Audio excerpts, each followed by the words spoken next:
Wewe, imekuwaje umewahi mapema yote hii? Unashangaa nini? Wewe mwenyewe si ndio uliniambia niweze kurudi hapa nikiwa peke yangu. Mimi nimetii amri, ndio maana niko hapa. Sasa mbona mapema sana kabla hata mimi mwenyewe sija kurupuka wala vitu vyangu havija kurupuka? Okay. Njoo ndani. Hapana mzee, mimi siwezi kuingia ndani. Naomba tuzungumze hapa hapa niweze kuondoka. Nasema hivi, njoo ndani. Hapana, siwezi kuingia ndani kwako. Sawa.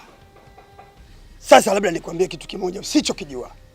Yawezekana unakijua ila unajaribu kunilubuni. Huyo aliyekushauri jambo uje kwangu na kufanya matukio yako basi imeshindikana. Sijui kama unanielewa. Iko hivi. Wewe una matatizo. Hayo matatizo yako mimi naweza kuyasaidia. Na huyo aliyekutuma wewe ana malengo yake na mimi nayajua hayo malengo yake. Sasa kwangu haiwezekani. Malengo ya huyu aliyekuagiza anataka hii mipete ya hela ya gharama. Kwangu haiwezekani. Sasa kukusaidia kwangu mimi wewe inatakiwa ukubali na mipango yangu. Ingia ndani nikusaidie matatizo ya wewe na mume wako.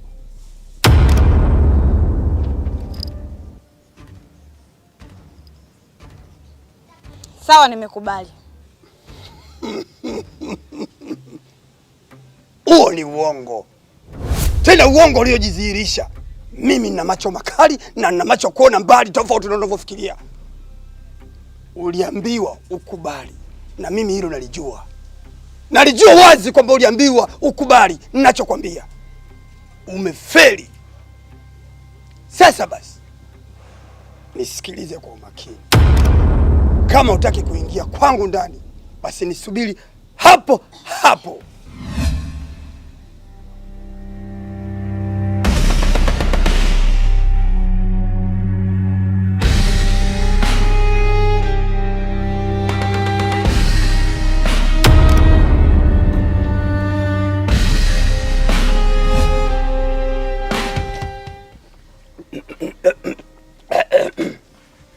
Shika!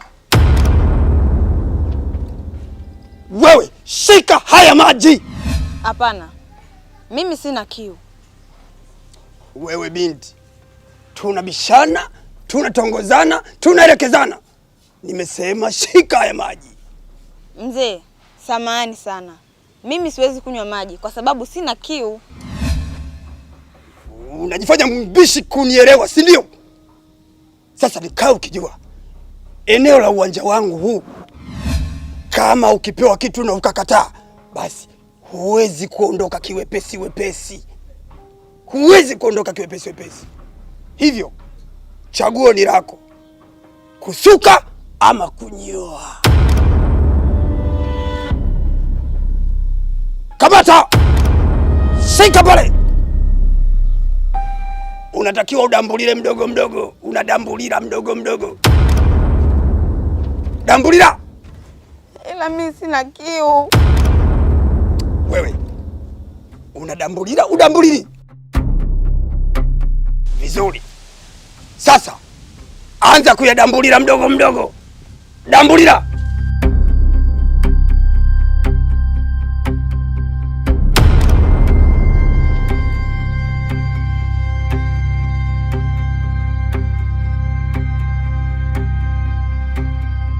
Chuchu, wewe ni mdhaifu sana. Usipokuwa makini utapotea.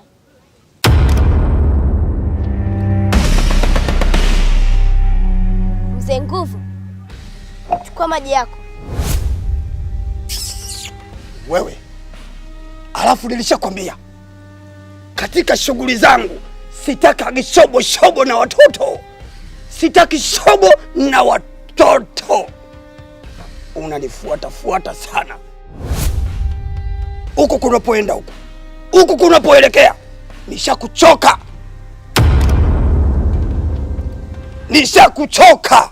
Nimekwambia shika maji yako.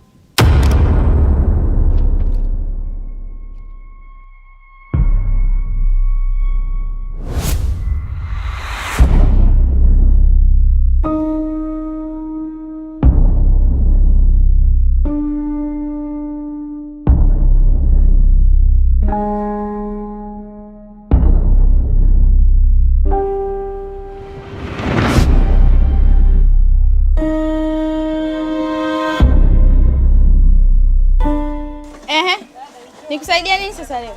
Maana wewe kwenye daftari langu la madeni wewe ndio umejaza kurasa. Leta hizo mboga na chapati 4. Sawa.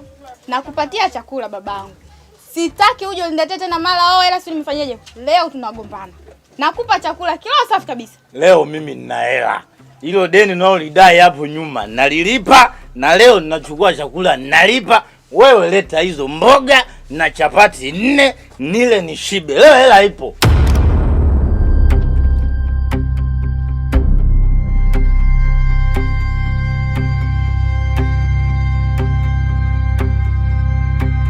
Baba wewe.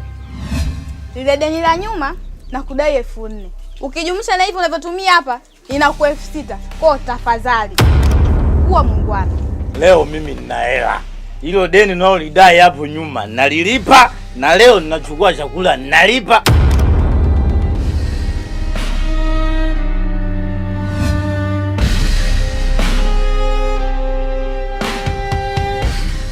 Leo umezidisha chumvi bwana. Watu wakipata hela vya siku moja unasumbua kweli yani. Haya baba. Ukweli kusema leo nina hela bwana, umezidisha chumvi bwana. Bwana hela baba unasumbua. Ungekuja kupiga mwenyewe huku. Ukiwa na hela unalinga sana, unavimba sana. Sasa usichokijua, mimi ndio nilimshawishi Yuda amsaliti Yesu ili tuweze kusherehekea Pasaka. Ndio nasherehekea hapa sasa. Haya baba sherehekea, lakini unipe hela yangu. Hela unapewa. Hela. Tena ili usinisumbue kabisa, nataka nikupe na hela yako kabisa. Tajiri huyo. Bosi kama bosi. Tajiri huyo. Rafiki yake na Yuda.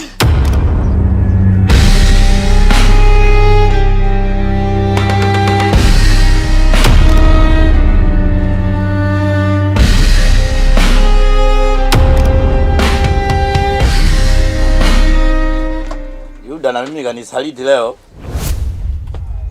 Ana hela yako sioni tena. Alafu wewe sie gani nimekupa hela wewe? Wewe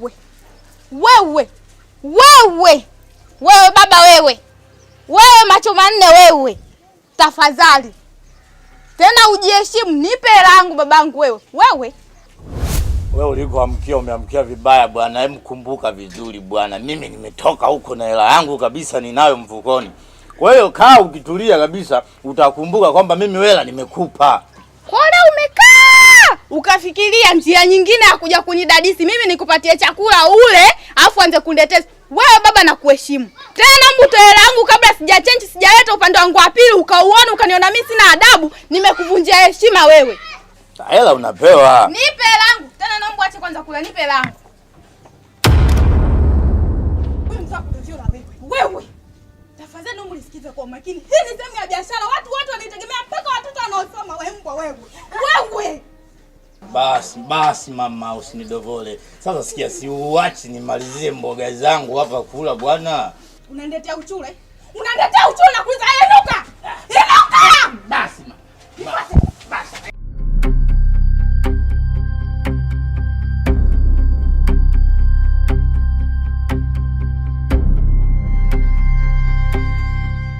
Sasa sikiliza kwanza mdogo wangu. Nisikilize mdogo wangu. Unajua wewe mwenyewe umeona tukio zima lililotokea pale nyumbani kwetu. Nataka tufanye jambo moja. Wewe sasa hivi inabidi urudi kwanza kule maskani, sawa? Ukaangalie maskani, isije kaa nyewe tena na popo. Alafu mimi cha kufanya, mimi natakiwa nirudi mazingira ya nyumbani.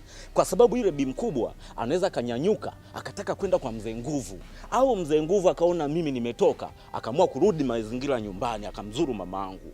Kiukweli mdogo wangu, napenda sana nikafuatilie michongo yangu lakini mamangu nambilivu sana, na katika kitu ambacho sasa hivi nataka sasa niumize kichwa. Kama mzee kaamua kuwa anakuja hapa nyumbani, na jinsi mzee nilivyokuwa nimeamua kumkabidhi heshima yake, sikuweko kufikiria kuingia mazingira mtani kwake. Ile kama kaanza kukanyaga nyumbani, mimi ni mtu cool, ni mtu pole, tunaishi peace, tunachukua mali zetu. Lakini ule mzee kwa sababu analingia uchawi, father nakwambia hivi mdogo wangu, zingatia. Alafu istoshe, unajua kabisa hizi pilika, alafu tulikuwa tumetoka kuchukua mzigo, itabidi urudi nao kule maskani, mimi nisije nikauzisha nyao mtaani, sawa?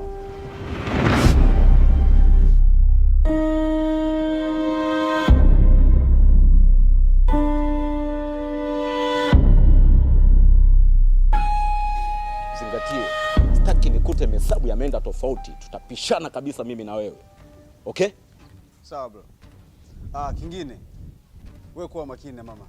Kwa sababu gani? Kwa wale ambao nimeona pale, anaweza akatoroka. Wewe kuwa makini naye, usicheze mbali.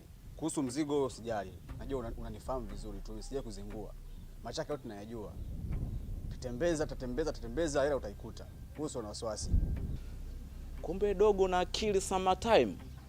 Leo umeongea pointi sana. Nilijua utaanza kunipinga na niambia tondoke wote. Nimeipenda hiyo. Zingatia, uzungukie kwenye zile lada nilizokupatia mwanzo. Ndio Bobo. Mama umzingatie sana kwa sababu kwa hali ambayo nimeiona pale anaweza kafanya njia yoyote akatoroka. Maana yule mzee yule tayari ashamchezea. Yule mzee ni mbaya sana. Kiukweli mimi simpendi hapa mtaani yani. Kwani Mungu asichukue watu kama hawa? Hapa mpango ni kukaa makini na mama.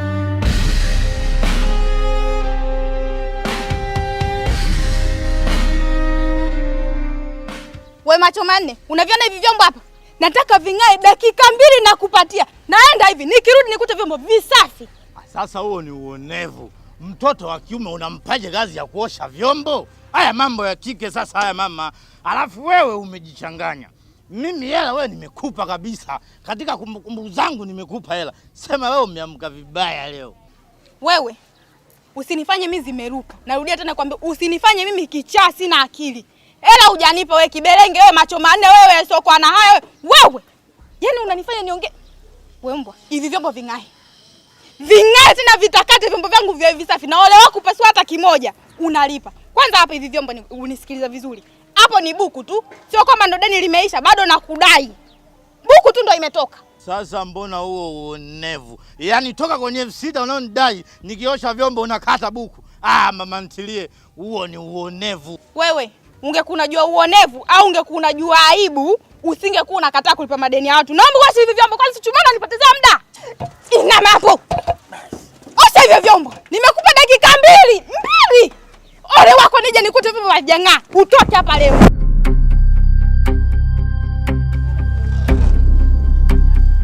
Aka mama leo kanaongea aka sio kamekula pilipili. Yaani kanaongea aka kamdada jamani. Sema mtoto wa kiume nao kuosha vyombo sio jambo zuri kabisa. Yaani kweli serikali nchi nzima, Tanzania nzima wameshindwa kutengeneza mashine ya kuosha vyombo. Mpaka sisi watoto wa kiume tunaosha vyombo. Imeniuma sana. Sema hamna shida. Haya nijifariji tu. Mtoto mzuri anafanyiwa maskelebu. Mtoto mzuri anafanyiwa maskelebu usoni. Mtoto mzuri anafanyiwa maskelebu usoni.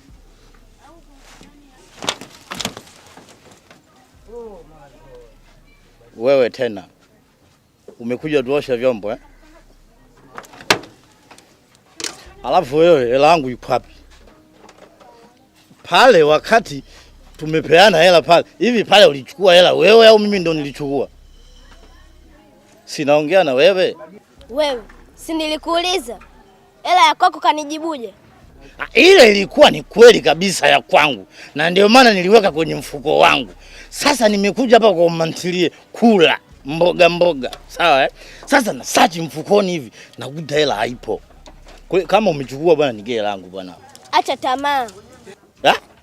Fanya kazi. Sasa hizi sio tamaa, ile ni hela yangu. Sasa sikia usiongee sana, nigee hela bwana. Unaona nimepewa kazi ya kuosha vyombo hapa. Ni kwa sababu hela sina. Sasa wewe cha kufanya nije hiyo hela basi. Usinune bwana, nije hela sasa, unanitazama sana.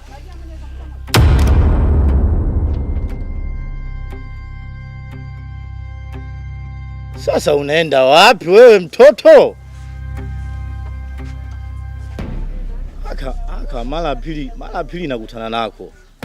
Kanaweza kakaa kana hela yangu. Ngoja nikafuate.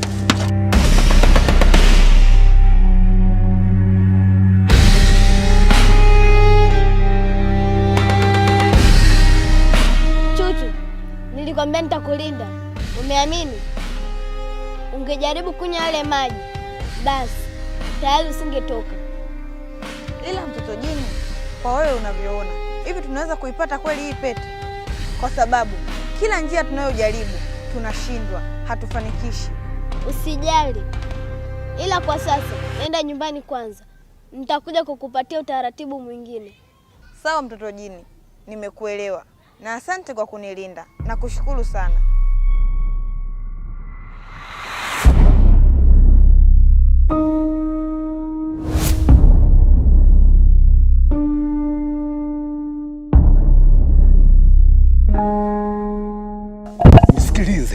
Nisikilize kabisa, naomba tuulize akili na unielewe.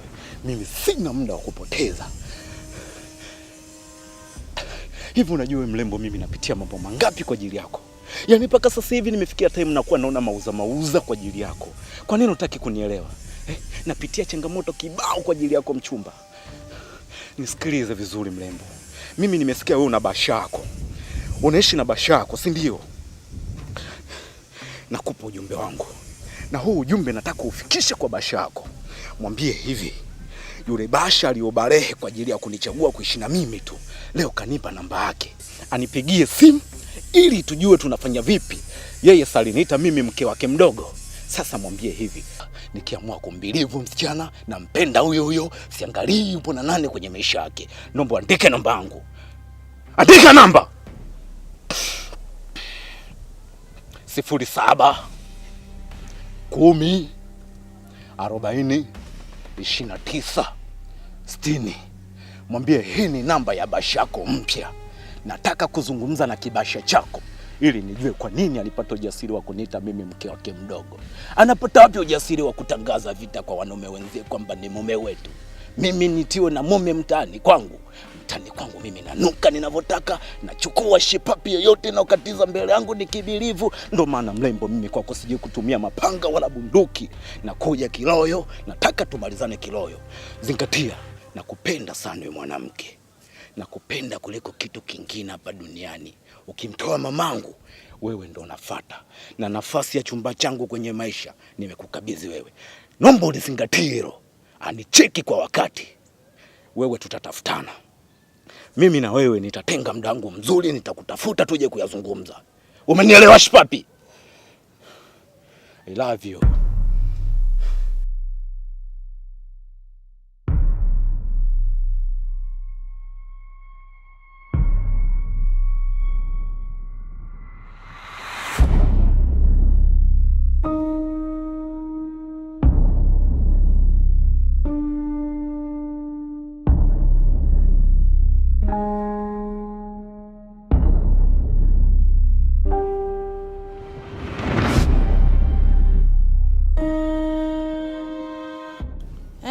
Afadhali nimekuona hapa Kiberiti. Hem, niambie, mama anaendeleaje huko nyumbani? Mama hali yake ni nzuri. Japokuwa bado hapa nilikaa dukani la madawa kwenda kumchukulia dawa, maana anadai kwamba kichwa kinamuuma sana. Wakati jana tunaenda nyumbani na kakaangu, tulimkuta mzee Nguvu amekaa. Mzee Nguvu? Huyo mzee kafuata nini nyumbani kwenu? Alikuwa amekaa na mgonjwa. Na waligombana sana na kaka. Hadi mzee Nguvu baadaye akaondoka. Lakini kabla ya kuondoka alitoa masharti. Akasema kwamba pale chini tusimwamshe mama. Tukimwamsha tu tutampoteza. Kwa hiyo hapa hatuna amani, tunaishi kwa wasiwasi sana hapa mtaani. Nisikize Kiberiti, nikwambie kitu. Inawapasa muwe makini sana na huyo mzee. Tena msisubutu kujenga ukaribu naye. Nyie wenyewe mnamfahamu kama huyo mzee ni hatari sana. Sasa basi, niwaombe kitu. Msisubutu kuwa naye karibu. Yaani mkataeni kabisa. Hata kama akijisogeza kwa upande wenu, nyie mkataeni. Tena ikiwezekana akitia tu nyayo wake kwenye nyumba yenu, mtimueni kama mumjui. Basi sawa Tuti, nimekuelewa. Ngoja mimi niende dukani kamchukulie mama dawa. Basi sawa Beliti. Baadaye mimi nikipata muda nitakuja kumwangalia mama. Sawa, haina shida.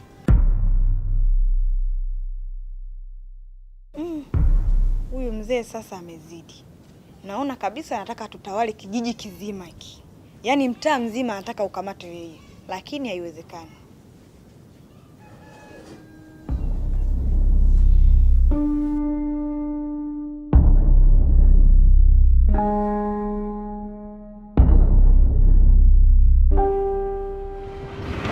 Wewe umetoka wapi?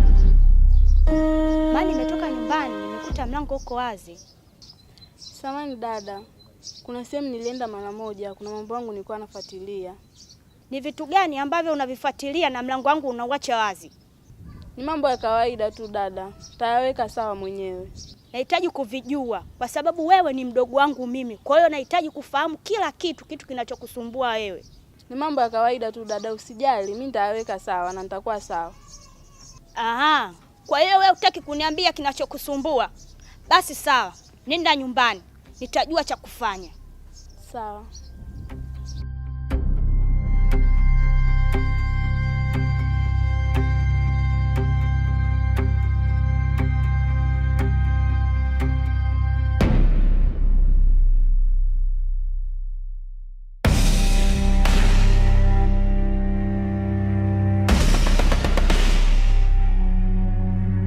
Vipi mke wangu? Maana natoka zangu mihangaikoni na udi nyumbani sikukuti. Alafu sina taarifa yoyote kwamba unatoka. Ulikuwa wapi? Haya ya kuhusu. Hivyo mwanaume, unajielewa kweli? Mimi unanipenda? Nakuuliza tena. Hivi mume wangu mimi unanipenda? Sasa mke wangu, maswali gani ya kuniuliza? Ningekuwa sikupende ningekuoa mimi. Ni kitu gani ambacho kinakufanya mpaka unanificha vitu vyako? Kitu gani ninachokuficha mimi mke wangu? Mimi ninachokijua kwamba lako langu, langu lako. Sidhani kama kuna kitu chote nakuficha mke wangu. Unajifanya ujue? Ni ujumbe gani ambao ulipewa uniletee mimi na ukuniambia? Na sina ujumbe wowote anikuhusu wewe. Sasa sikia nikwambie. Kuna mzee mimi nimekutana naye na akaniambia kwa wewe una ujumbe wangu. Ni kwa nini hutaki kuniambia? Mzee? Mzee gani ulikutana naye wewe? Kwa sababu mimi sijawahi kukutana na mzee yote na sina ujumbe wote anikuhusu wewe. Sasa uendelee kukaa hivyo hivyo na hiyo siri yako. Siku nikipata tatizo lolote, wewe ndio unawajibika. Hivi mume wangu, kama huu mtaa wenu hauna amani, kwa nini tusiame? Kwa nini mimi nakaa kwa wasiwasi? Mke wangu. Swala la kuhama sidhani kama ni jambo sahihi. Kwa sababu kila mtaa una changamoto zake. Hata tukisema tuhame hapa tuhamie mtaa mwingine, unaweza kukuta na changamoto kubwa zaidi ya hizi. Mimi sioni jambo la kukufanya wewe kufikia hatua tuseme labda tuhame unakosa amani. Kitu gani kinachokufanyia ukose amani? Alafu sikia. Nimekutana na yule kaka. Yule kaka mwenye rasi hivi. Unakumbuka yule aliyomtumaga mdogo wake anifuatilie ninapokaa? Sasa na kaniambia nikuachie namba ya simu muwasiliane ili muonane. Hivi mume wangu, huu mtaa una shida gani? Yule kaka ananifuatilia mimi kwa kunisumbua. Na yule baba kaniambia kwa na ujumbe wangu uniletee na umekataa kuniambia. Kama huu mtaa hauna amani, si bora tuhame tu mume wangu. Kwa nini mimi nakaa kwa wasiwasi kiasi hichi? Hivyo vitu ni kawaida tu kwa binadamu kwa sababu kama huyo nani, huyo msela sijui amefanya vizuri kwanza kukupa namba za simu. Mimi nitamalizana naye yenyewe, sio mtoto wa kiume. Tutamalizana naye kiume. Si unajua? Alafu kuhusiana na swala la mzee hilo, hizo ni changamoto tu za mtaani. Uswahilini kuna fitina mke wangu. Uswahilini watu wanachukia mapenzi ya watu. Kwa akishaona watu mnapendana, mmekaa mnacheka, mnafurahi, lazima tu atatafuta njia, kila aina njia ili mradi tu wa kugombanisha. Kwa mimi sitaki uishi katika hali hiyo bwana mke wangu. Hivyo vitu vingine mimi nitavisolve na maisha mengine yataendelea. Basi sawa mume wangu. Mimi hapa nilipo nimevurugwa sana tu. Ngoja niwahi nikapumzike. Basi sawa baby mama.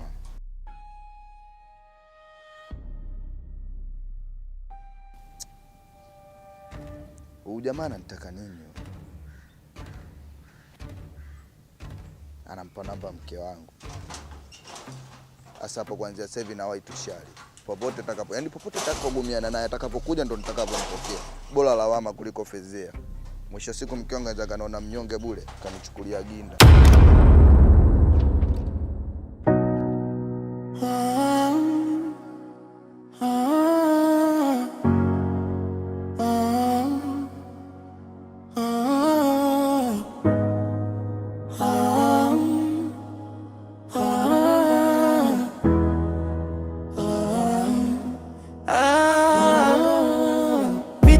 Vita ya binadamu na majini. Mtoto jini huyo, wa ujinini huyo, mtoto jini mtani mambio, yani mbio. Onyo kimona jini usitangaze, iwe siri yako. Tunaishi na ulipo hapo, kama upepo wanatokea. Pete dicho kilicho waleta irudishwe ujinini. Toto jini na pete, duniani kafata pete ya ujinini pete. Huyo usipomsikia ukajifanya jeuli ulipo yupo. Mtoto jini